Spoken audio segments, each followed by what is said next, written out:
ओम नमो भगवते वासुदेवाय।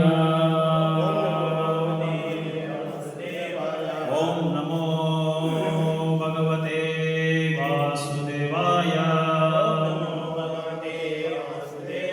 ओम नमो भगवते वासुदेवाय। नारायणं नमस्कृत्यं नरं चैव नरोत्तमं देवीं सरस्वतीं व्यासं ततो जयमुदीरये। नष्टप्रायेषु अभद्रेषु नित्यं भागवत सेवया भगवते उत्तमश्लोके भक्तिर्भवति नैष्टिकी। मूकां करोति वाचालां पङ्गुं लङ्घयते गिरिं यत्कृपातं वन्दे श्रीगुरुं दीनतारिणं। परमानन्दमाधवा श्रीचैतन्य ईश्वरं कृष्णाय वासुदेवाय देवकीनन्दनाय च नन्दगोपकुमाराय गोविन्दाय नमो नमः। वसुदेवसुतं देवं कंसचाणूरमर्दनं देवकी परमानन्दं कृष्णं वन्दे जगद्गुरुं। नमो पङ्कजनाभाय नमो पङ्कजमालिने नमो पङ्कजनेत्राय नमस्ते पङ्कजाङ्घ्रिये। कृतये ध्यायतो विष्णुं त्रेतायां यजतो मकये द्वापरे परिचर्यायां कलितत्सङ्कीर्तनम्। कृष्णवर्णं तुषाकृष्णं साङ्गोपाङ्गस्य पार्षदं यज्ञैर्सङ्कीर्तनप्राये यजन्ति हि सुमेधसः। नामचिन्तामणि कृष्ण चैतन्यरसविग्रह पूर्णशुद्धो नित्यमुक्तो अभिन्नत्वं नाम नामिने।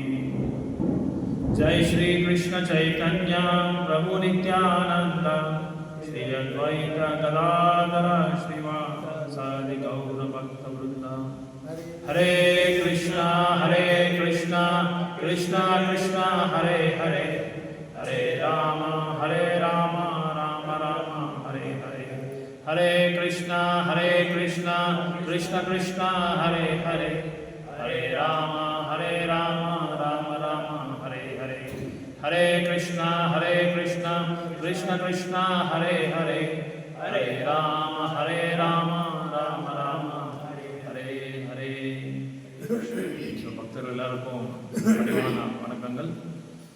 ஹரே கிருஷ்ணா. இன்னைக்கு நம்ம சைத்தன்ய சரிதாமிரத்தில் சில லீலைகள் எல்லாம் நம்ம இன்னைக்கு சர்ச்சை பண்ணுறதுக்காக முயற்சி பண்ணோம். ஸோ சைத்தன்ய சரிதாமிரத்தில் நம்ம எல்லாருக்கும் தெரிஞ்ச மாதிரி 48 வருஷங்கள் சைத்தன்ய மகாபிரபு இந்த பூமி மேலே லீலைகள் பண்ணாங்க.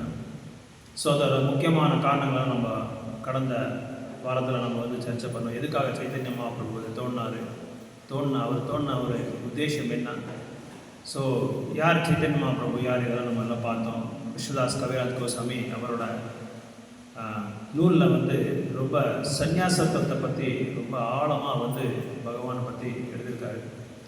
ஸோ கிருஷ்ணதாஸ் கவிராஜ் கோஸ்வாமி அவர் பகவான் அந்த பிருந்தாவனத்தில் இருக்கிற தாமவாசிகள் எல்லாரும் போய் அவங்களை வரப்படுத்து நீங்கள் எப்படியாவது பகவானோட லீலைகளை பற்றி நீங்கள் ரொம்ப விவரமாக விளக்கணும்னு சொன்னதுனால அவர் என்ன பண்ணார், பிருந்தாவனத்தில் இருக்கிற எல்லா பிரதானமான கோயிலெல்லாம் போய் எல்லாருக்கிட்டையும் போய் பிரார்த்தனை பண்ணார். இந்த மாதிரி ஒரு சிறப்பான ஒரு நூலை நான் தொடங்க போகிறேன், அதுக்கு உங்களோட ஆசீர்வாதம் உங்களோட பிளெஸிங்ஸ் எல்லாம் எனக்கு அனுகிரகம் எனக்கு வேணும், உங்களோட அருள் எனக்கு வேணும்னு சொல்லி முக்கியமாக போய் அவர் ராதா மதன் மோகன் கோயிலில் பகவான்கிட்ட பிரார்த்தனை பண்ணார். அந்த பிரார்த்தனைக்கு இது பண்ணி ஒரு நூலை எழுத ஸ்டார்ட் பண்ணார். அப்போ 90 வருஷம் அவர் கிருஷ்ணதாஸ் கவிராஜ் கோஸ்வாமி. ஸோ இப்படி பகவானோட லீலைகள் சைத்தன்ய சரிதாமிரத்தில் ரொம்ப ஆழமான ஒரு லீலைகள். அதாவது பகவத்கீதை பகவானோட முகாரமிந்தத்திலேருந்து வந்திருக்கிற அந்த கட்டளைகள். ஸ்ரீமத் பாகவதம் பகவானை குணகானம் பண்ணியிருக்கிறது. அப்புறம் பக்தர்களுக்கும் அவங்களுக்கு இருக்கிற உறவை பற்றி வந்து பாகவதத்தில் சொல்லப்பட்டிருக்கு. சைத்தன்ய சரிதாமிரத்தை வந்து பகவானோட மனத்தத்துவம் எப்படி இருக்கு, அவரோட ஆழமான அந்த இதயத்தில் எப்பேற்பட்ட ஒரு சிறப்பான ஒரு மன தத்துவம் இருக்குன்னு சொல்லி அதை வந்து ரொம்ப யோசனை பண்ணி ஆழமாக பரிசீலனை பண்ணி கிருஷ்ணதாஸ் கவிராஜ் கோஸ்வாமி நித்யானந்த பிரபு வந்து அவர் குருவாக ஏற்றிக்கிறாரு. அவரோட ஒரு கட்டளை மேலே தான் அவர் ரொம்ப இந்த இந்த சைத்தன்ய சரிதாமத்தை வந்து எழுத ஆரம்பித்தார். இப்படி நம்ம சைத்தன்ய சரிதாமத்தில் பார்த்தா பகவானோட அந்த பக்தர்களோட அந்த சாங்கித்யத்தை பற்றி ரொம்ப விசேஷமாக அதில் சொல்லப்பட்டிருக்கு.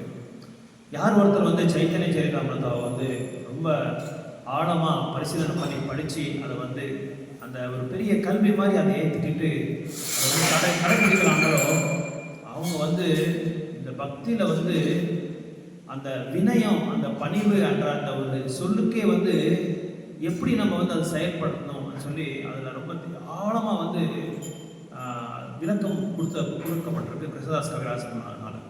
இப்படி பல கிரந்தங்கள் வந்து நம்ம கோஸ்வாமிஸ் ஆகட்டும், விஸ்வநாத் சக்கரவர்த்தி தாக்கூர், அப்புறம் வந்து நரோத்தம் தாஸ் தாக்கூர், அப்புறம் முக்கியமாக கோஸ்வாமிஸ் வந்து நிறைய நூல்கள் வந்து எழுதியிருக்காங்க. இது வந்து எப்படின்னா 3 மாட்டு வண்டி ஃபுல்லாக இருக்கிறாங்க அந்த நூல்கள் எல்லாமே. அந்த நூல்கள் எல்லாமே வெஸ்ட் பெங்கால், ஒரிசா இந்த மாதிரி மாநிலத்திலலாம் கோஸ்வாமிஸ்க்கு பிறகு இவங்க அதெல்லாம் எடுத்துகிட்டு போய் வந்து டிஸ்ட்ரிபியூட் பண்ணுறதுக்காக முயற்சி பண்ணாங்க, விநியோகம் பண்ணுறதுக்காக முயற்சி பண்ணாங்க. அந்த டைமில் அந்த ஒரு மாநிலத்தில் ஒரு அரசர் வந்து எப்படின்னா ஒரு திருடன், பெரிய திருடன் என்னன்னா யாராவது இந்த ராத்திரி டைமில் போய் போகிறது, யாராவது வந்து அதில் திருடுறது, இந்த மாதிரி வேலை அவங்களுக்கு அந்த அந்த மாதிரி ஒரு நோய் அவருக்கு, திருடுறதே ஒரு நோய் அவருக்கு. இப்படி ஒரு அரசர் என்ன பண்ணார், வரப்போகிற இதெல்லாம் திருடிட்டே இருக்கும்போது இந்த 3 மாட்டு வண்டி வந்துகிட்டே இருக்கு. அந்த 3 மாட்டு வண்டி வந்துட்டு இருக்கும்போது அந்த மாட்டு வண்டியில் இருக்கிற இதெல்லாமே என்ன நினச்சிட்டாங்கன்னா இவங்க பெரிய பெரிய முத்துங்கள், வைரங்கள், தங்கங்கள் எல்லாம் இதில் இருக்குது, அதனால் அது எப்படியாவது நம்ம திருடணும்னு சொல்லி என்ன சொன்னாங்க, ஒரு கூட்டமாக போய் அதை போய் திருட்டு அவங்க ராஜா அவங்களோட அரசாங்கத்தில் வச்சுட்டாங்க. அப்போ இவங்க தேடி இதில் வந்து ஸ்ரீனிவாஸ் ஷியாம்தாஸ் அப்படின்னு சொல்லி ஸ்ரீனிவாஸ் ஆச்சாரியா, நரோத்தம் தாஸ் தாக்கூர், அப்புறம் ஷியாமானந்த் பிரபு, இவங்க 3 பேர் தான் இது வந்து ஒரு பெரிய ஒரு சங்கல்பத்தை எடுத்துக்கிட்டாங்க. ஏன்னா இந்த கோஸ்வாமி எழுதின நூல் எல்லாமே எல்லா தரகத்தையோட நிலைக்கு போய் சேரணும், எல்லா தலாந்தரத்துக்கும் போய் சேரணும், மக்கள் வந்து இதை படிக்கணும்னு சொல்லி இதை வந்து ரொம்ப தீவிரமாக எடுத்துக்கிட்டாங்க. அப்போவே புக் டிஸ்ட்ரிபியூஷன் வந்து ஸ்டார்ட் ஆகிருக்கும் பாருங்கள், புஸ்தக விநியோகம் அப்படியே தொடர்ந்துருக்கு. ஸோ அப்போது இந்த அரசர் வந்து எடுத்து அதில் வந்து அவங்க அரசாங்கத்தில் வச்ச பிறகு எல்லா இடத்தையும் தேடினாரு, எங்கே தேடினாலும் அவங்களுக்கு கிடைக்கல. அதுக்கப்புறமா யாரோ ஒருத்தர் அவங்களுக்கு வந்து இந்த மாதிரி இது அரசாங்கத்தில் போய் நீங்கள் பாருங்கள் மோசமாக இருக்குன்னு சொல்லி எல்லா இடத்தையும் தேடினாங்க, அரசாங்கத்தை விட்டு.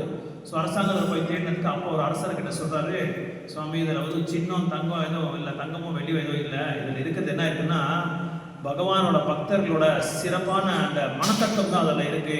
இதை வச்சு நீங்கள் என்ன பண்ண போகிறீங்க, இதை வச்சு நீங்கள் படிச்சுட்டு நீங்கள் முன்னேறினா அதில் உதாரணமான பரவாயில்ல, ஆனால் இதை வந்து திருடிட்டீங்க, அதில் ஒன்றுமே இல்லைன்னு சொல்லி சொல்லும்போது அந்த அரசருக்கு வந்து மன்னருக்கு வந்து இதையுமே கலங்கிட்டு அவங்க சொன்ன உடனே அது போய் அப்புறமா காமிக்கிறாங்க, இந்த நூல்களெல்லாம் இங்கே இருக்குது, நீங்கள் போய் எடுத்துக்கலாம்னு சொல்லி.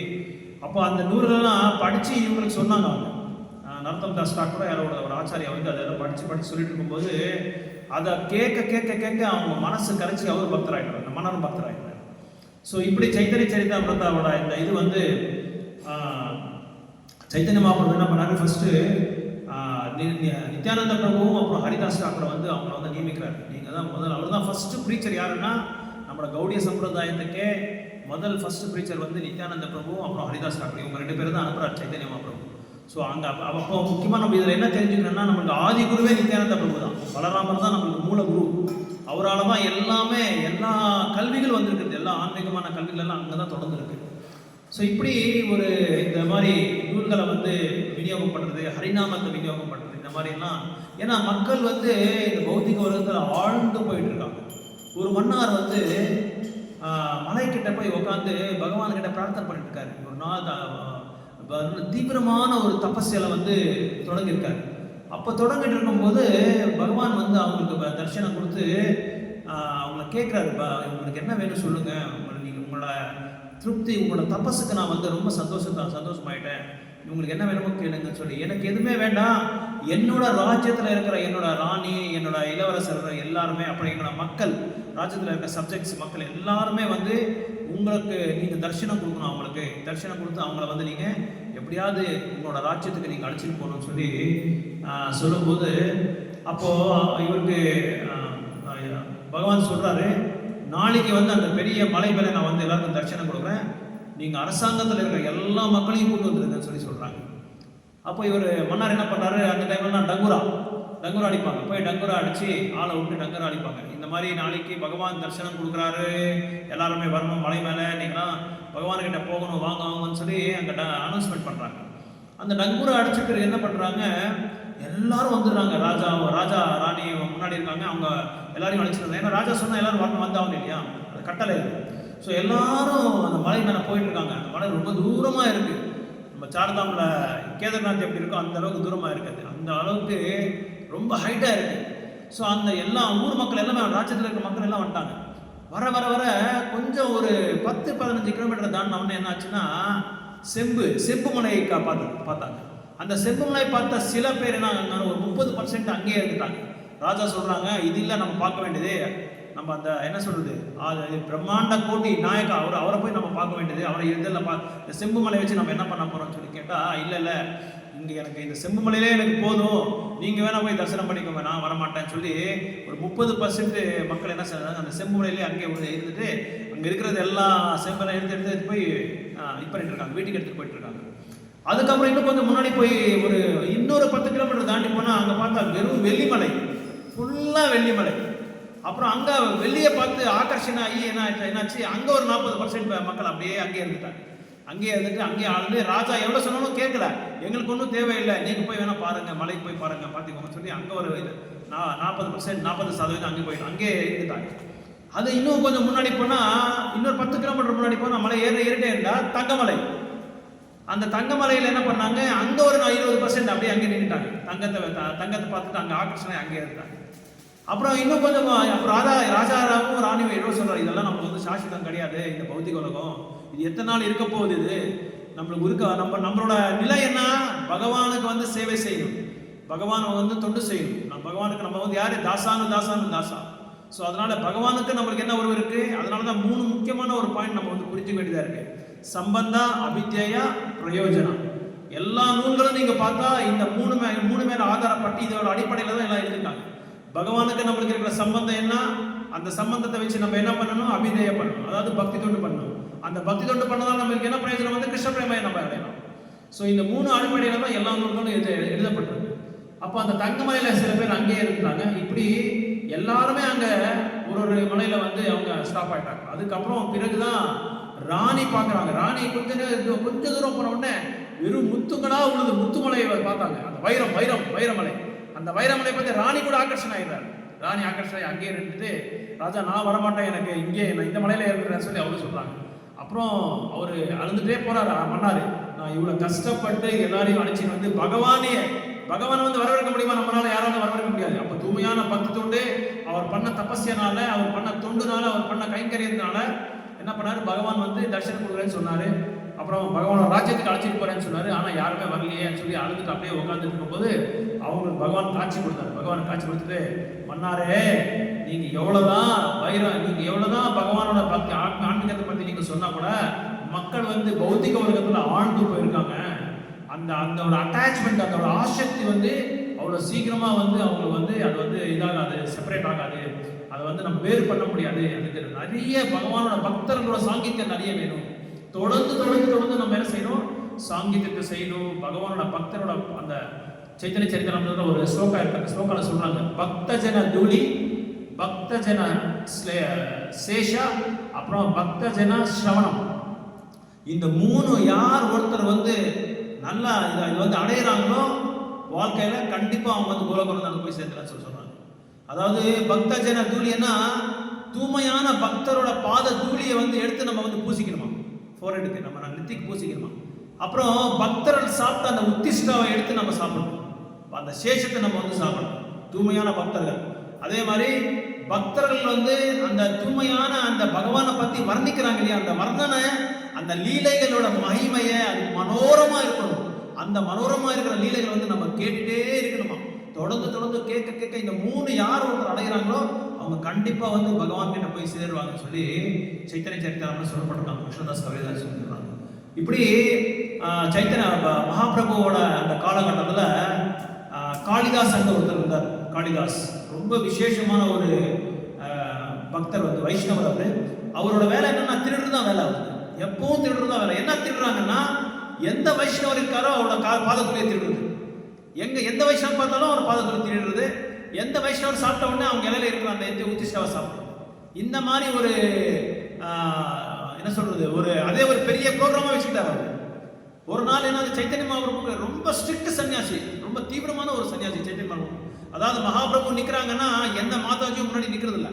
ஒரு 100 மீட்டர் 50 20 மீட்டர் தூரமாக தான் அவங்க பிரணாமம் பண்ணணும், முன்னாடி வந்து பார்க்கக்கூடாது. அந்த அளவுக்கு ரொம்ப ஸ்ட்ரிக்டாக இருந்தார். ஈவன் அவர் கூட இந்த ஜூனியர் ஹரிதாஸ் டாக்கூர் அவர் கூட ஒரு தடவை என்ன பண்ணாரு, ஏதோ ஒரு மாதாஜியை பார்த்து என்ன சொல்றது தப்பா வந்து இமேஜின் பண்ணிட்டாரு, வர்ணனை பண்ணிட்டாரு. அந்த மாதாஜியை வச்சு வேற மாதிரி தியானம் பண்ணிட்டாரு. உடனே மகாபிரபு தெரிஞ்ச உடனே அவரை வெளியே அனுப்பிச்சிடுறாரு. நீ என் கூட இருக்கக்கூடாது, தூய்மையான பக்தர் மட்டும் தான் எனக்கு இருக்கணும். ஒரு சன்னியாசி எப்படி இருக்கணும்னா, என் கூட இருக்கிறவங்க வந்து இந்த காம குரோத ஹரிஷட் வர்க்கங்களை வந்து எல்லாமே துறவு பண்ணிருக்கணும். அந்த மாதிரி ஒரு நபர்கள் தான் என் கூட இருக்கணும், மற்றவங்க யாருமே இருக்கக்கூடாதுன்னு சொல்லி அவரை வெளியே அனுப்பிச்சிருக்காரு. அப்போ அந்த இங்க இருக்கிற பக்தர்கள் எல்லாமே அவரை வந்து கூப்பிட்டு, நீங்க பண்ணது தப்பு தான், ஆனா இனிமே அங்க பண்ணக்கூடாது, அவங்களை வந்து மன்னிச்சிருங்கன்னு சொல்லி மகாபிரபுவை கேட்கறாங்க. அவங்க கேட்ட உடனே மகாபிரபு, நீங்க வேணா அவங்களை மன்னிச்சிருங்க, நான் வந்து மன்னிக்க மாட்டேன், என்னைக்குமே நான் மன்னிக்க மாட்டேன். ஏன்னா ஒரு சன்னியாசி எப்படி இருக்கணும்ன்றது காட்சி கொடுக்குறாரு சைத்தன்ய மகாபிரபு. ஸோ உடனே அவங்கள வந்து அந்த பக்தர்கள்லாம் அவங்களை ஏற்றிக்கிட்டு, சரி நீங்கள் வந்து இந்த சேவை செய்யுங்கன்னு சொல்லி, மகாபிரபு முன்னாடி நீங்கள் வராதிங்க, கூட்டத்தை வராதிங்க, நீங்கள் தனியாக இந்த சேவை செய்யுங்கன்னு சொல்லி அவங்கள வந்து ஒரு செப்பரேட் சர்வீஸ் கொடுத்துட்றாரு. அப்புறம் இந்த காளிதாஸ் என்ன பண்ணுறாரு, ஒரு தடவை சைத்தன்ய மகாபிரபு ஜெகநாதனை பார்த்த உடனே அப்படியே தண்ட நமஸ்காரம் பண்ணிட்டாங்க. அந்த தண்ட நமஸ்காரம் பண்ண உடனே இவர் காளிதாஸ் பின்னாடி நின்றுட்டு பார்த்துட்டே இருக்காரு. பின்னாடி நின்று பார்த்துட்டு போய் அந்த பாதத்துக்கிட்ட கரெக்டாக போய் தலையை வச்சிடறாரு. தலையை வச்ச உடனே அந்த பக்தர் எல்லாமே அவரை பிடிச்சி அப்படியே தூக்கி வெளியே போடுற மாதிரி ரெடி ஆகிடுறாரு. அதுக்குள்ள சைத்தன்ய மகாபிரபு இல்லை அவங்க விட்டுருங்க, அவங்க இது பண்ணாங்க, ஏன்னா என்னோட பாதத்தூளி எடுக்கிற தகுதி அவருக்கு இருக்கு. அப்பேற்பட்ட வைஷ்ணவர். அவர் வந்து டூப்ளிசிட்டி இல்லை அவர்கிட்ட, கப்பட்ட பக்தி இல்லை. கப்பட்ட பக்தின்னா மேலே ஒன்று பண்ணுறது உள்ள ஒன்று செய்யறது, உள்ள ஒன்று செய்யறது மேலே ஒன்று பண்ணுறது, அந்த மாதிரி கப்பட்ட பக்தி அவர்கிட்ட இல்லை. அதனால அவரை விட்டுருங்கன்னு சொல்லி அவரை விட்டுறாங்க. அதுக்கப்புறம் அந்த பாதத்துளியை எடுத்து நல்லா பூசிக்கிட்டு, அப்புறம் கொஞ்சம் அதுக்கு அந்த பாதத்துக்கு தண்ணியும் போட்டு அந்த தண்ணியை எடுத்து தலைமையில இது பண்ணிக்கிறாரு, ஜலிச்சுக்கிறார் தலைமையில. ஸோ இப்படி ஒரு தடவை அதே ஒரு நவதீப்ல நதியா கிராமத்தில் வந்து ஒரு இவர் வண்ணார் டோபி அவர்கிட்ட போறாரு. அவரு வந்து ரொம்ப ஏழப்பட்டவர், ரொம்ப ஏழப்பட்டாரு. அவரை எப்படியாவது அவரோட வைஷ்ணவ தூளி எடுக்கணும், அவரோட பாத தூளி எடுக்கணும்னு சொல்லி ரொம்ப முயற்சி பண்ணாரு. அப்போ பண்ணிட்டு இருக்கும்போது முயற்சி பண்ணும்போது அவர் என்ன சொன்னார், நீங்க உயர்ந்தமான பிராமணர், நீங்க வைஷ்ணவர், பகவானுக்கே நீங்க வந்து பகவான பாதத்துலேயே எடுத்த பெரிய வைஷ்ணவர் நீங்க போய் எனக்கிட்ட வரமா, நான் ஒரு சூத்திரன். அது அப்படின்னா என்னன்னா, சாஸ்திரங்கள் என்ன சொல்றாங்கன்னா, சூத்திரனா இருந்தாலும் பரவாயில்ல, ஆனா அவன் செண்டானா இருந்தாலும் பரவாயில்ல, யார் ஒருத்தர் வந்து பகவானோட நாமத்தையும் பகவானோட பக்தர்கிட்ட சாங்கியம் செய்யறாங்களோ அவங்க வந்து பிராமணனுக்கு சமானம், அவன் வைஷ்ணவருக்கு சமானம் சொல்லி சொல்றாங்க. அதனால தகுதி வந்து சாத்துர்வர்ணம் மயா சிஷ்டம் குணகர்ம விபாக செய்யான்னு சொல்லி சொல்றாங்க. அந்த 4 வர்ணங்கள் 4 ஆசிரமங்கள் வந்து உங்க குணத்து மேலதான் வந்து அது வந்து தகுதி வரதே தவிர உங்க ஜாதிக்கு மேல அது தகுதி வரதுன்னு சொல்லி சொல்றாங்க. அதனால யார் வேணும் பக்தர் ஆகலாம்னு சொல்லி இங்க வந்து சொல்லப்பட்டிருக்கு, சாஸ்திரங்கள் சொல்லப்பட்டிருக்கு. ஸோ இப்படி அவர் அந்த வண்ணாரை பார்த்துட்டு எப்படியாவது அப்புறம் அவர் சொல்றாரு, நீங்க பிராமணர், நீங்க வைஷ்ணவர், நான் எனக்கு உனக்கு வந்து ஆகாயத்துக்கு பூமிக்கு இருக்கிற வித்தியாசம் இருக்கு, தயவுசெய்து என்னை விட்டுருங்க, என் பாதுகாப்புக்கெல்லாம் நீங்க முயற்சி பண்ணாதீங்கன்னு சொல்லி இவ்வளோ கெஞ்சி கேட்கிறாரு. சரி ராய்ச்சி, நீங்க ஒன்றும் கவலைப்படாதீங்க, நான் வந்து கிளம்பிடுறேன் சொல்லி அவர் கிளம்பிட்டு என்ன பண்ணாரு, ஒரு செடிக்கு பின்னாடி போய் மறைஞ்சிக்கிட்டு இவங்க மனைவி வந்து கீர்த்தனெல்லாம் பண்ணிட்டு பகவானுக்கு இந்த மாதிரி படிச்சுட்டு படிச்சு அந்த இலையில சாப்பிட்ட பிறகு அந்த இலையெல்லாம் தூக்கி அந்த செடிக்கிட்ட போடுறாங்க. கரெக்டாக வந்து அவர் எங்கே நிற்கிறாரோ அந்த செடிக்கிட்ட போய் அந்த இலை விழுது. அது விழுந்த உடனே அந்த இதெல்லாம் எடுத்து அவங்க சாப்பிட்டுட்டு அதுக்கப்புறம் அங்கே நின்றுட்டு இவர் பார்க்குறாரு, இந்த பக்கம் அந்த பக்கம் பார்த்துட்டு அப்புறமா தான் அவர் இலை போடுறாரு. அப்போ பார்க்கும்போது அவர் மறைஞ்சிக்கிறாரு, தெரியாமல் இருக்கிற இடத்துல போய் மறைஞ்சிக்கிறாரு. இவர் எடுத்து போட்ட உடனே அதுக்கப்புறம் வந்து எல்லாமே சாப்பிட்றாரு. அப்படின்னா என்ன அர்த்தம்னா, ஒரு மகாபிரசாதத்தை பகவானுக்கு படிக்கிறது வந்து போகா, அது படித்த பிறகு பிரசாதம் ஆயிடுது. அது பக்தர்கள் வைஷ்ணவர்கள் சாப்பிட்டா மகா பிரசாதம் ஆயிடுது, அவங்களோட சீடர்கள் சாப்பிட்டா மகா பிரசாதம் ஆயிடுது. ஸோ இந்த மகா பிரசாதத்தை யார் ஒருத்தர் வந்து சாப்பிட்றாங்களோ, நம்ம பார்க்கலாம் பாகவதத்தில் கூட நம்ம வந்து நாரத முனியோட கதையை நம்ம எல்லாருமே கேட்டிருப்போம். அந்த நாரத முனி வந்து ஒரு சூத்திர ராணியோட பையன்.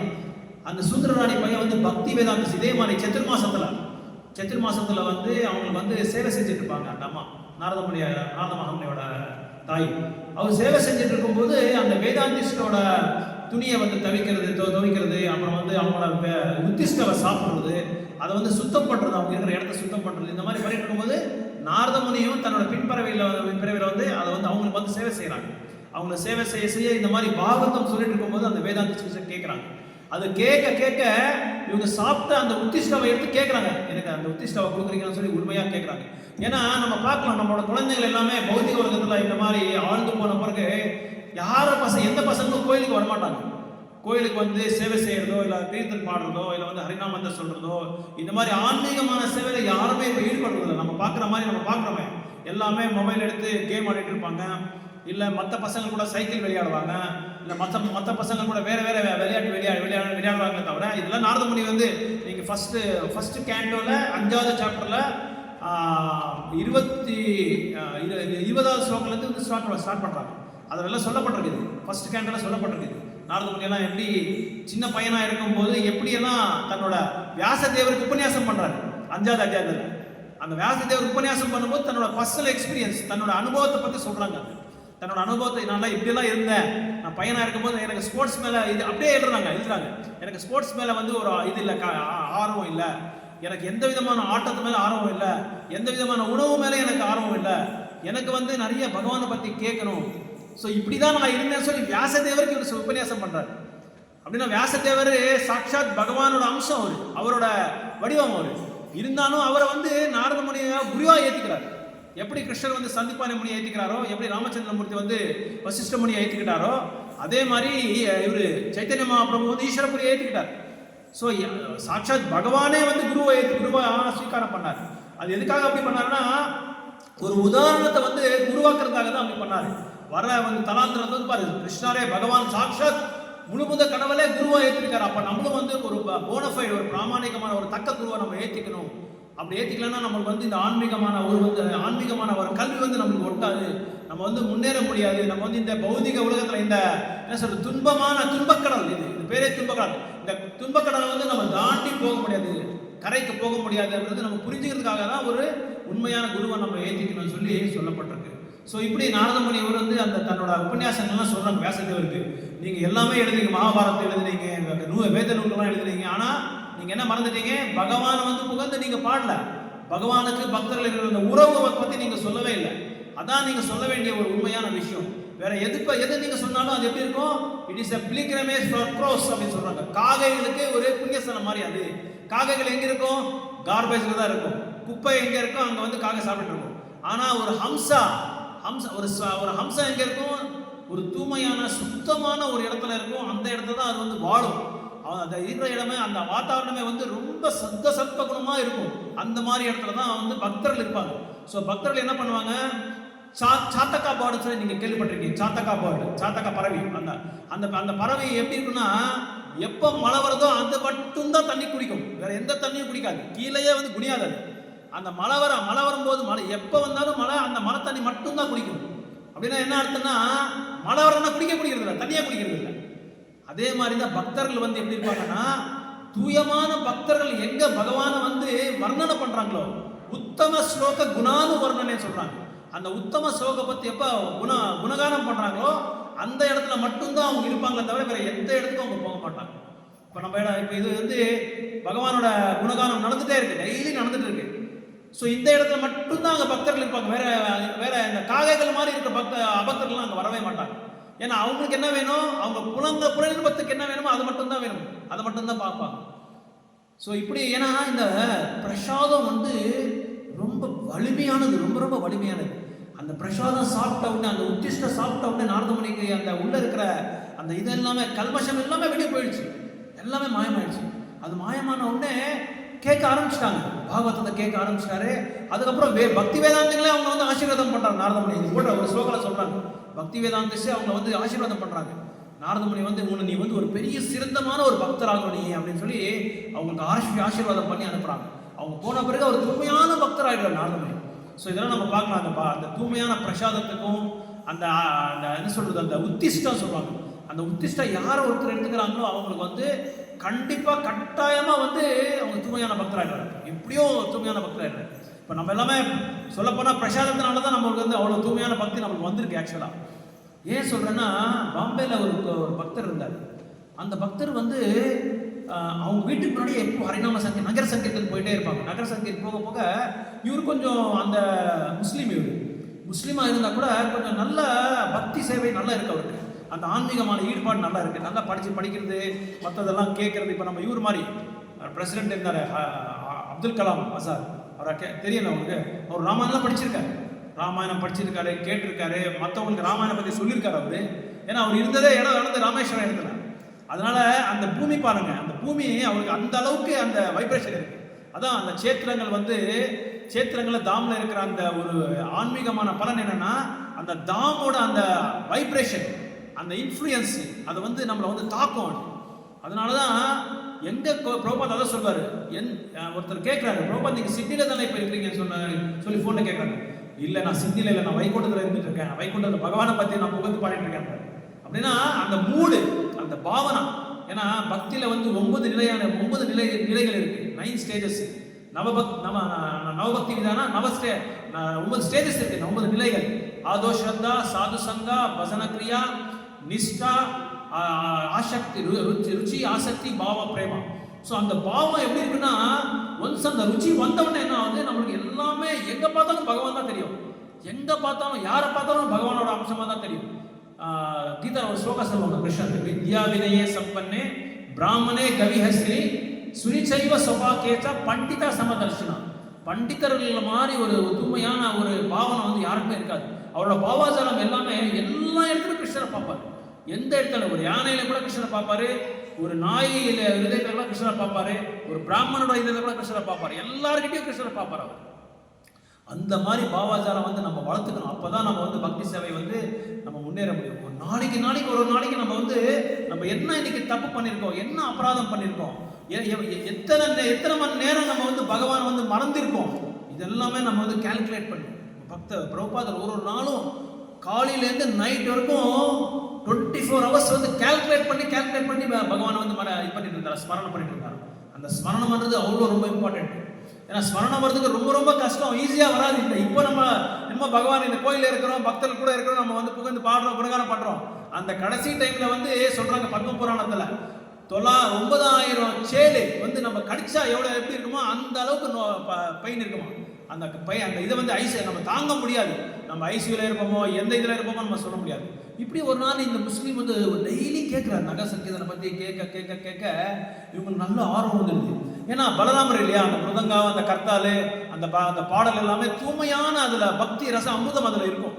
அதை கேட்க என்னாச்சு, இவங்க வந்து பாட ஆரம்பிச்சிடுறாங்க. ஆனால் உள்ளே போக முடியாது. உள்ளே போனால் மனைவி இருக்காங்க, சகோதரர்களாக இருக்காங்க, ஜாயிண்ட் ஃபேமிலி இல்லையா அப்போ. ஸோ அதனால் அந்த ஜாயிண்ட் ஃபேமிலி இருக்கிறதுனால இவங்க எப்படியாவது கண்டுபிடிச்சிருக்கான்னு சொல்லி அந்த நகர சங்கீத டைமில் மட்டும் இவங்க போய் மாடி மேலே நின்றுடுவாங்க. மொட்டை மாடியில் நின்று கேட்டுகிட்டே இருக்கு. உண்மையாக நடந்துக்கிறது.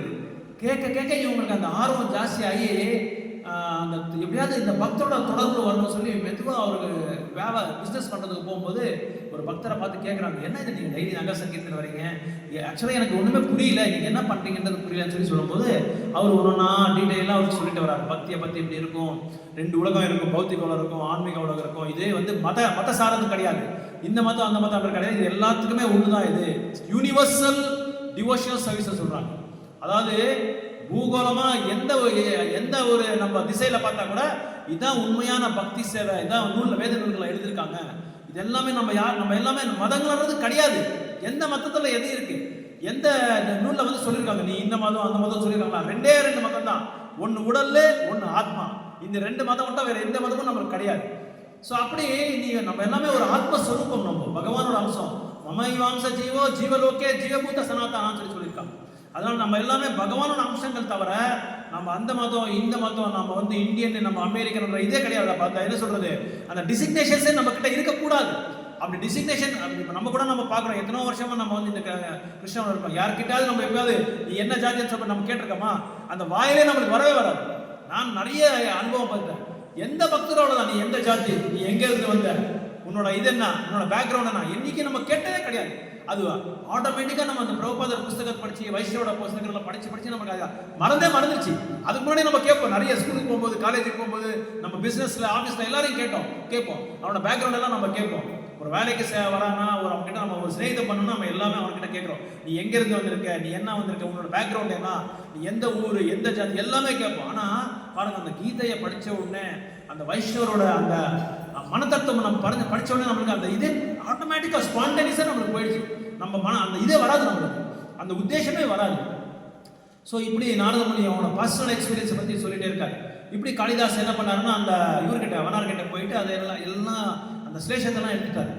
அந்த அவங்க சாப்பிட்ட அந்த உத்திஷ்டாவெல்லாம் எடுத்து சாப்பிட்டு, அது வந்து மாம்பழம் சாப்பிட்ருக்காரு. அந்த மாம்பழம் வந்து எதுவுமே இருக்காது அதில். அந்த உள்ள இருக்கிற அந்த இது இருக்கு பாருங்க, சீடு, இது அந்த விதை, அதை விதை எடுத்து நக்கிறார் காளிதாஸ் நக்கிறார். இதே மாதிரி ஈஸ்வரபுரிக்கு 2 சீடர்கள் இருந்தார். இவருக்கு மாதவேந்திரபுரிக்கு 2 சீடர்கள், ஒருத்தர் யாருன்னா ஒருத்தர் ஈஸ்வரபுரி, இன்னொருத்தர் இருந்தார். இவர் 2 பேர்ல வந்து ஈஸ்வரபுரி வந்து எப்பெல்லாம் இந்த மாதவேந்திரபுரி போய் காலையில் அந்த காரியக்கிரமம் முடிச்சுட்டு வராங்களோ, அந்த முடிச்சுட்டு வரும்போது காலக்கிருத்தங்களெல்லாம் முடிச்சுட்டு வராங்களோ, அந்த டைமில் இவர் போய் கிளீனாக சுத்தம் பண்ணுறது, நீட்டாக சுத்தம் பண்ணி அந்த இடத்த வந்து இது பண்ணிட்டு ஒரு நாளும் வரும்போதெல்லாம் மாதவேந்திரபுரிக்கு அனுமானம் வந்துடுது, யாரா இது பண்ணிட்டு இருக்காங்கன்னு சொல்லி. ஒரு நாள் என்ன பண்ணாங்க, அந்த காலத்துக்கு பொறுத்தெல்லாம் முடிச்சுட்டு பின்னாடியே ஒழிச்சு பார்த்துட்டு இருக்காங்க. ஓ, இவரு தான் பண்ணிட்டு இருந்ததுன்னு சொல்லி டக்குன்னு போய் அவர் புரிகிறாரு. உனக்கு நான் சொன்னேன் ஏன் இந்த மாதிரி இது செய்யறேன். ஏன்னா என்ன சொல்லப்பட்டிருக்குன்னா, ஆச்சாரியாஸ் என்ன சொல்றாங்கன்னா, ஒரு ஆச்சாரியோட அந்த உத்திஷ்டாவை, ஒரு ஆச்சாரியோட சேவையை வந்து நம்ம அவங்க சொல்லி தான் நம்ம செய்யணும்னு சொல்ல, அவங்களுக்கு தெரியாம கூட நம்ம அந்த உத்திஷ்டம் எடுத்து நம்ம சாப்பிடலாம், திருடி கூட நம்ம சாப்பிடலாம். ஆனா அதுக்காக நம்ம சண்டை போடக்கூடாது, சண்டை போட்டு பண்ணக்கூடாது. ஸோ இப்படி இந்த முஸ்லீம் என்ன பண்ணாரு, அவர்கிட்ட தொடர்பு வச்சுக்கிட்டு யாருக்கு தெரியாம கோயிலுக்கு போயிட்டு இருக்காரு. கோயிலுக்கு போக போக இவரு உண்மையா பக்தர் ஆயிட்டாரு. ஆனா அவங்க பயங்கரமான கண்டனம் வீட்டில், இவங்களுக்கு தெரியக்கூடாது, தெரிஞ்ச பெரிய பெரிய பிரச்சனை ஆயிடும். அதனால என்ன பண்ணாரு, எல்லாரோட திருஷ்டி கண்ணு நம்ம வீட்டு மேல பட்டுருக்குன்னு சொல்லி கேட்ல ஒரு 3 பொம்மையை வச்சாரு. அந்த 3 பொம்மையை வச்சு காம்பவுண்ட்ல வந்து நான் வாக்கிங் போறேன்னு சொல்லி போயிட்டு அங்க படிக்கிறது. அந்த 3 பேர், அந்த 3 பேர் யாருன்னா ஜெகநாத் பலதேவ் சுபத்ரா. அந்த 3 பேரை கேட்ல வச்சுட்டு டெய்லி போய் படிக்கிறது. அதுக்கு டெய்லி போய் போகா படிக்கிறது, உள்ள எடுத்து போய் எல்லாருக்கும் கொடுத்துருது, தெரியாமே கொடுத்துருது. பிரசாதம் சொல்லி எதுவுமே சொன்ன சாப்பிட மாட்டாங்க. அதனால என்ன பண்றது, அதுக்கு படிச்சுட்டு எடுத்துட்டு போய் உள்ள எல்லாருக்கும் ஃபேமிலி மெம்பர்ஸ் யாராவது எல்லாரும் கொடுத்தாங்க. மனைவி சாப்பிட எல்லாரும் பக்தர் ஆயிட்டாங்க. 3 வருஷம் ஆன பிறகு ஜெகநாதோட பிரசாதம் சாப்பிட்ட உடனே தூய்மையான பக்தர் ஆயிட்டாங்க. எல்லாரும் கோயிலுக்கு போய் அங்கே போற ஆரம்பிச்சுட்டாங்க. அந்த இவங்களுக்கெல்லாம் தெரிஞ்சிருச்சு, அவங்களோட மதத்தை பெரியவங்க இருக்காங்க, அவங்களுக்கெல்லாம் தெரிஞ்சிச்சு பெரிய இஷ்யூ ஆயிடுச்சு. அப்புறம் என்ன பண்ணாங்க, அந்த ஊரை விட்டு வேற இடத்துக்கு போய் அந்த கோயில் போய் ஜாயின் ஆயிட்டாங்க. எல்லாருமே ஜாயின் ஆயிட்டாங்க. பெரிய பெரிய மகாராஜாலாம் ஆயிருக்காங்க. இந்த மாதிரி பிரசாதம் சாப்பிட்டு தூய்மையான பக்தர் ஆகிட்டு இருக்காங்க. அதனால சைத்தன்ய சரிதாமத்தில் அந்த பிரசாதத்தை பற்றியும், அப்புறம் வந்து பகவானோட பக்தரோட அந்த சத்சாங்கத்தை பற்றி ரொம்ப ஆழமாக கிருஷ்ணதாஸ் கவிராஜர் சொல்லி விளக்கத்தை கொடுத்துருக்காங்க. ஸோ பக்தரோட சாங்கித்யத்தில் வந்து நம்ம வந்து என்றைக்குமே வந்து அந்த டீலிங்ஸ் வந்து ரொம்ப கரெக்டாக இருக்கணும். நம்ம சமானமாக இருக்கிற பக்தர்கிட்ட எப்படி நம்ம வந்து டீல் பண்ணணும், நம்ம ஜூனியர் டிவோடிஸ் கிட்ட எப்படி டீல் பண்ணணும், அப்புறம் உத்தம பக்தர்கிட்ட நம்ம எப்படி டீல் பண்ணணும், இதெல்லாம் நம்ம நல்ல கேர்ஃபுல்லாக கவனக்குறை இல்லாமல் அவங்ககிட்ட கவனமாக நம்ம வந்து டீல் பண்ண வேண்டியதாக இருக்குது. அதாவது ஜூனியர் பக்தர்கள் மேலே நம்ம என்ன பண்ணோம், ஜீவதயா அப்படின்னு சொல்கிறாங்க. பக்தினோட மகாராஜ் ஒரு புஸ்தகம் எழுதியிருக்காரு, ஜீவதயா சொல்லி. நம்ம கௌடிய சம்பிரதாயத்தில் ரொம்ப ஃபேமஸான புக், அது ரொம்ப சிறப்பான புக்கு. அதில் மற்ற அபக்தர்கள் மேலே நம்ம வந்து தயா காமிக்கணும், அவங்க மேலே கருணா தயாதாட்சணை காமிக்கணும், இறக்க மனம் இருக்கணும், அவங்கள எப்படியாவது பக்தராக்கணும். இந்த சம்சார தாவா ஏன்னா இந்த இது வந்து எப்படின்னா காட்டு தீ மாதிரி பறந்துட்டு இருக்கு, காட்டு தீ மாதிரி நம்மளை வந்து எரிச்சிட்டு இருக்கு. எல்லாமே ஒரு பிரச்சனை பின்னாடி இன்னொரு பிரச்சனை பின்னாடி இன்னொன்று வந்துட்டே இருக்கு. இதை எப்படியாவது நம்ம அழுத்தணும்னா அந்த குருவோட இது வேணும், நம்மளுக்கு அவரோட கருணை வேணும். அதான் சொல்றாங்க, சம்சாரதாவில் தான் நம்ம பாடுறது. அந்த குருவோட கருணை இல்லைன்னா அந்த காட்டு தீ வந்து நம்ம அழுத்த முடியாது.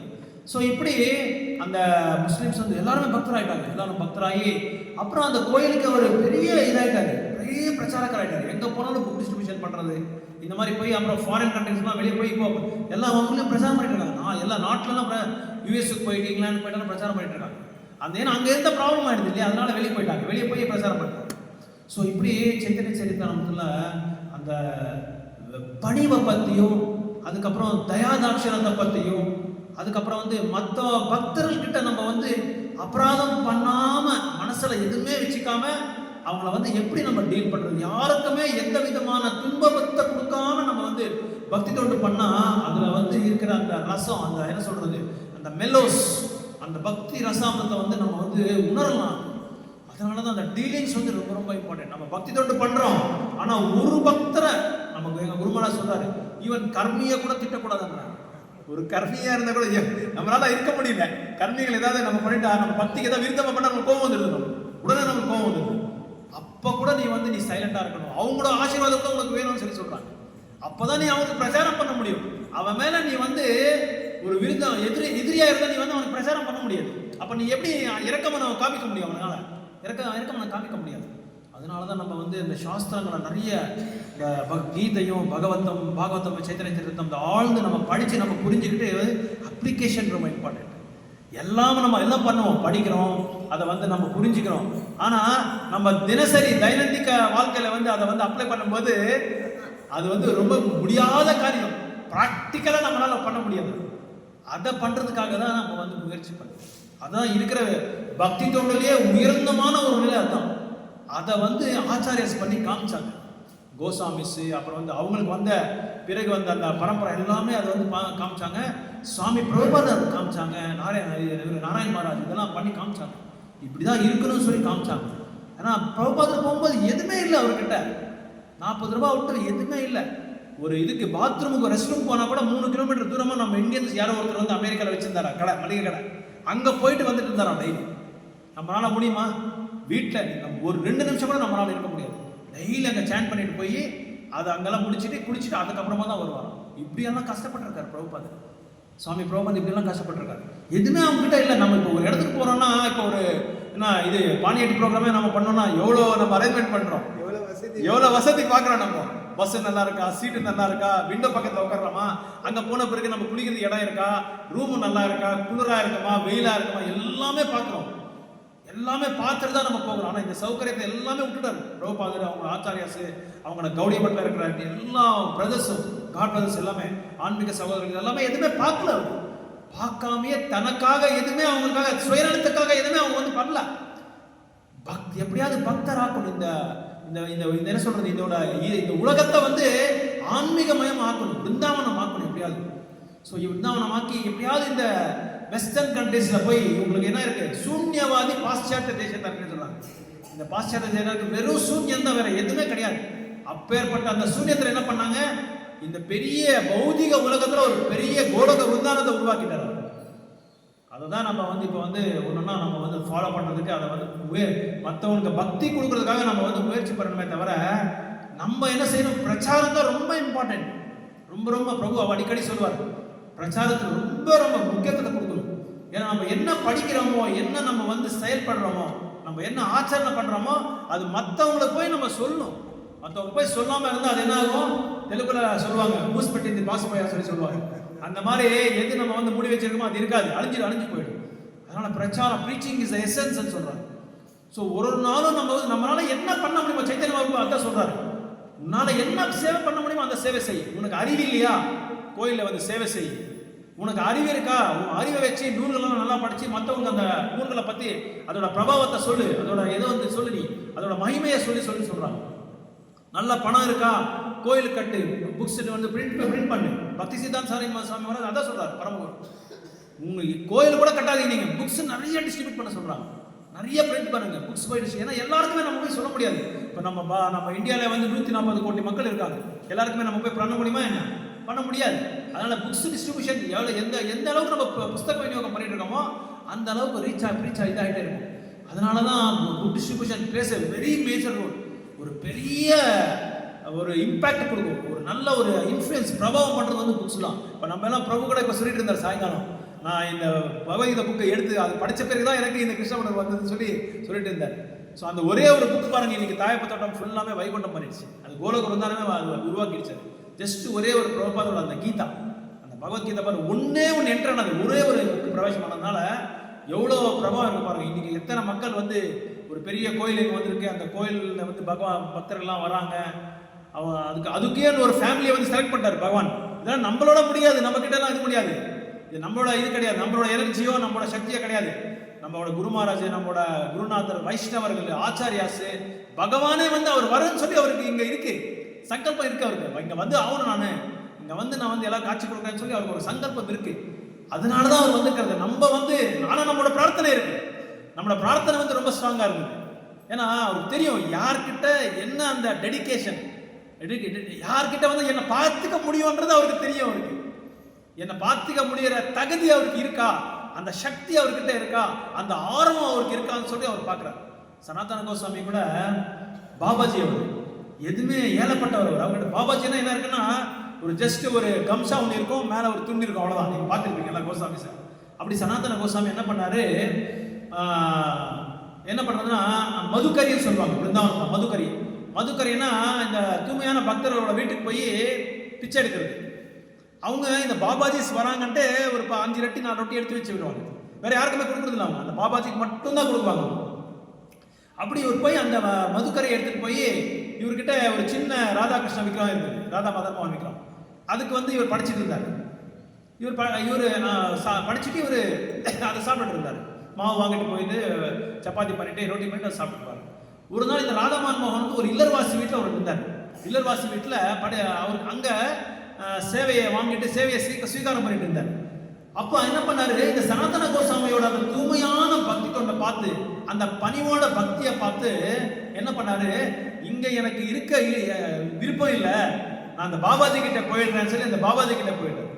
இந்த பாபாஜி கிட்ட போய் அவர் என்ன பண்றாரு, பாபாஜி வந்து உப்பு காரம் மசாலா நம்ம மாதிரி எல்லாம் போடுறது இல்லை, சாப்பிடுறது இல்லை, வெறும் ரொட்டியை வந்து நல்லா சுட்டி வச்சு படிச்சிருக்காரு இவருக்கு மதன மோகனுக்கு. அவர் சொன்னாரு, சனாதனா எல்லாமே நல்லா இருக்கு, கொஞ்சம் உப்பு போட்டா கொஞ்சம் நல்லா இருக்கும் அப்படின்னு சொல்லி கோசாமிக்கு சொல்றாரு. சனாதன பிரபு கோசாமி சொல்றாரு, அவரு என்னை விட்டுருப்பா சுவாமி, நான் வந்து பெரிய என்ன இல்லறவாசி வீட்டுல இல்லை, நீ அந்த இல்லறவாசி வீட்டுல இருந்தியா, அங்கேயே போயிடு, பகவானுக்கு சொல்ற அளவுக்கு அவரு அந்த தகுதி இருக்கு, அவர் அந்த தூய்மையான பக்தி தோணு அவர்கிட்ட இருக்கு. நீ அவங்க வீட்டிலே போய் சாப்பிடுப்பா, என்கிட்ட நீ இன்னைக்கு உப்பு கேட்ப, நாளைக்கு காரம் உரப்பு கேட்ப, நாளைக்கு நெய் கேட்ப, நாளைக்கு இன்னொன்று கேட்ப, அதெல்லாம் என்கிட்ட இல்லப்பா, நான் ஒரு சாதாரணமான ஒரு பாபாஜி, என்கிட்ட இருக்கிறது இதுதான், நீ அங்கேயே போய் சாப்பிடுப்பா. இல்ல அப்படி சொல்லாத, என்ன போக மட்டும் எனக்கு சொல்லாத, நீ என்ன கொடுத்தாலும் நான் சாப்பிடுறேன் அப்படின்னு என்ன அர்த்தம்? பகவான் சொல்லியிருக்கார் கிருஷ்ணா கீதையில, பத்ரம் புஷ்பம் பலம் தோயம் யோமே பக்தா பிரயச்சிதி ததகம் பக்தி உபரதம் அஸ்னாமி பிரியதாத்மனா. பக்தி சொல்ற 2 தடவை வருது. அதாவது நீ என்ன வேணாலும், நீ பத்திரம் புஷ்பம், உனக்கிட்ட எதுவுமே இல்லையா, ஒரு பத்திரத்தை கொடு, இலையை கொடு, துளசி இலையை கொடு, புஷ்பத்தை கொடு, இல்லைன்னா பழத்தை கொடு, இல்லைன்னா தண்ணியை கொடு, போதும். இதுல ஏதாவது ஒண்ணு கொடுங்க, 4 கொடுக்க சொல்ல, ஏதாவது ஒண்ணு கொடுக்க சொல்றாங்க. ஏதாவது ஒண்ணு எப்படி கொடு, ததகம் பக்தி உபகிருதம், பக்தியோட எனக்கு நீ கொடுத்தா அதுவே நான் வாங்கிக்கிறேன் சொல்லி பகவான் வந்து, அதனால எது கொடுத்தாலும் அவர் வாங்கிக்க ரெடியா இருக்க, என்னை விட்டு போகாது நீ, அவ்வளவுதான், என்னை விட்டு மட்டும் என்ன போகாது அப்படின்னா. பகவான் பாருங்க, தூய்மையான பக்தர்களுக்கு அவர் எதை கொடுத்தாலும் வாங்குறதுக்கு ரெடியா இருக்காரு. எதை வேணாலும் அவர் கொடுத்தா கூட வாங்குறேன். அதனால நம்ம தங்கத்தட்டல் தான் படிக்கணும், வெள்ளித்தட்டல் தான் படிக்கணும், இந்த மாதிரி ஆடம்பரம் தான் படிக்கணும், அதெல்லாம் அவர் பார்க்க மாட்டாரு. பாவோகிரகி ஜனார்தனா, நம்ம மனசுல பாவம், அந்த பாவம் என்ன இருக்கு அதை தான் கிரகிப்பார தவிர, நம்ம என்ன சொத்தோ, நம்மளோட இது நட்டோ நகலோ, நம்ம பணமோ, நம்மளோட அதிகாரமோ, நம்மளோட செல்வாக்கோ, இதெல்லாமே எதுவுமே அவர் பார்க்கறது இல்லை. அவங்களுக்கு வேண்டியது வந்து தூய்மையான பக்தி தொண்டு நீ கொடுத்தா நான் அதுவே நான் வாங்கிக்கிறேன்ப்பா சொல்லி பகவான் சொல்றாரு. ஸோ இப்படி நம்ம ஆழமா நம்ம படிச்சா சைத்தன்ய சரிதாமத்தாவை பயங்கரமா நம்ம ரசிக்கலாம். அந்த அளவுக்கு அமிர்தம் மாதிரி இருக்கும். हरे कृष्णा। चैतन्य चरितामृत की जय, श्रीमद् भगवद गीता की जय, श्रीमद् भागवतम की जय, श्री श्री राधा कृष्ण भगवान की जय, गोपेश्वर महादेव की जय, पूर्णमासी योग मैया की जय, गौर निताय की जय, श्रील प्रभुपाद की जय, श्री नारायण महाराज की जय, ताई सीधना गौर प्रेमानंदे। हरे हरे हरे कृष्णा। ஒரு ரவுண்ட் ஜெபம் பண்ணிடலாம் ப்ரோ, எல்லாரும் கூட்டமாக எல்லாம் நல்லா இருக்கும். மாஸ் சாண்டிங் நல்லா இருக்கும். ஏன்னா நம்ம சேண்டிங் பண்ணுறதுக்கும் பக்தர் கூட சேண்டிங் பண்ணுறதுக்கும் ஒரு நிறைய பிரபாவம் இருக்குது. हरे जय श्री कृष्ण चैतन्य प्रभु नित्यानंद श्री अद्वैत गदाधर श्रीवासादि गौर भक्त वृंद எல்லாரும் ஜெபமாலை கொண்டு வந்துருங்க. வரும்போது கோயிலுக்குன்னு வந்தால் ஜெபமாலை எல்லாமே வராதிங்க. இதான் நம்மளுக்கு ஆயுதம். நம்ம கலிகத்தில் நம்மக்கிட்ட AK-47 இதான் நம்மக்கிட்ட. இது இல்லாமல் எதுவும் இதை தான் நமக்கு ரொம்ப ரொம்ப முக்கியமானது. இதுதான். ஹரே கிருஷ்ணா. என்ன வந்து சரி ஓகே. ஹரே கிருஷ்ணா. ஹரே கிருஷ்ணா. அப்படியா? சரி சரி ஓகே. சரி இங்கே வரீங்கன்றனால இங்கே வெயிட்டிங் எல்லாமே 3 மணிக்கு அப்படியா? ரொம்ப ரொம்ப நன்றி மாதிரி. ரொம்ப நன்றி. ரொம்ப அழகாக இருக்குது. பார்த்தேன், வந்தவொடனே பார்த்தேன். ரொம்ப அழகாக இருக்குது. ஃபுட் அப்போ டெக்கரேஷன். தேங்க்யூ. ஹரே கிருஷ்ணா. ஹரே கிருஷ்ணா. ஜெய் ஹரே கிருஷ்ணா ஹரே கிருஷ்ணா கிருஷ்ண கிருஷ்ணா ஹரே ஹரே ஹரே ராமா ராம ராமா ஹரே ஹரே ஹரே கிருஷ்ணா கிருஷ்ண கிருஷ்ணா ஹரே ஹரே ஹரே ராமா நான் இப்போ வேறு வகுப்பில் போகும்போது கூட அவ்வளோதான் வாய்ஸ் மெசேஜ் கொடுத்துருவேன் எல்லாருக்குமே. வரும்போது நீங்கள் கண்ணாடி எடுத்துட்டு வாங்க, கண்ணாடி போடுறவங்க. ஏன்னா கண்ணாடி இல்லைன்னு சொல்லி படிக்க மாட்டாங்க சில பேர். அப்புறம் ஜபமாலை எடுத்துகிட்டு வர மாட்டாங்க. அதனால எல்லாமே ரிமைண்ட் பண்ணுறது. ஏன்னா கலியுகத்தில் நம்ம எல்லாம் மறந்துடுவோம். நம்ம ஆழ்ந்து போயிட்டு இருப்போம் நம்மளோட லைஃப்ல. அறிகுறிக்கோள் கொடுத்தா தான் அடிக்கடி. ஸோ அதனால ஜபமாலை, பகவத்கீதா புக்கு, அதுக்கப்புறம் என்ன வகுப்பு எடுக்கிறாங்களோ அந்த தகுந்தமான ஒரு நூல் நம்ம எடுத்துகிட்டு வரணும். அப்புறம் வந்து முக்கியமாக வந்து கோயிலுக்கு ரெகுலராக வரணும். ரெகுலராக கோயிலுக்கு வந்தால் அந்த பகவானோட அருள் வந்து எப்பவும் அவங்ககிட்ட இருக்கும். அது மட்டும் இல்லாமல் ஏன் இப்படி எல்லாரும் மாஸ் ஸ்டாண்டிங் எதுக்கு பண்ண சொல்கிறேன்னா, அதில் நிறைய வைப்ரேஷன் இருக்குது. பக்தர்கள் எல்லாருமே பகவான் நாமத்தை சொல்லிட்டு இருந்தால் அவருக்கு ரொம்ப சத்துப்தி ஆகிடும், ரொம்ப சந்தோஷமாயிடும்.